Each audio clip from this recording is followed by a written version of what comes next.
15ই August বাংলাদেশের ইতিহাসে একটি অত্যন্ত গুরুত্বপূর্ণ, বেদনাদায়ক ও শোকাবহ দিন। 1975 সালের এই দিনে জাতির জনক বঙ্গবন্ধু শেখ মুজিবুর রহমানকে সপরিবারে নির্মমভাবে হত্যা করা হয়। এটি ছিল বাংলাদেশের রাজনৈতিক ইতিহাসে এক কালো অধ্যায়। প্রতি বছর 15ই আগস্ট বাংলাদেশে জাতীয় শোক দিবস হিসেবে পালিত হয়।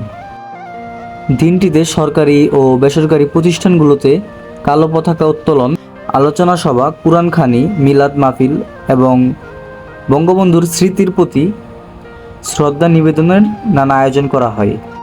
15ই আগস্ট আমাদের মনে করিয়ে দেয় যে স্বাধীনতা অর্জনের পথ যেমন কঠিন ছিল, তেমনি ধরে রাখাটাও চ্যালেঞ্জিং। এই দিন আমাদের শিক্ষা দেয় জাতির ইতিহাস, ত্যাগ ও নেতৃত্বকে স্মরণ করে সামনে এগিয়ে যাওয়ার এক বিশাল অনুপ্রেরণা। যেই আলো দেখিয়েছিল মুক্তির পথ, সেই আলো নিভিয়ে দিল রক্তাক্ত রাত। 15ই আগস্ট শুধু ইতিহাস নয়, এটা বেদনার চিরস্থায়ী প্রমাণ।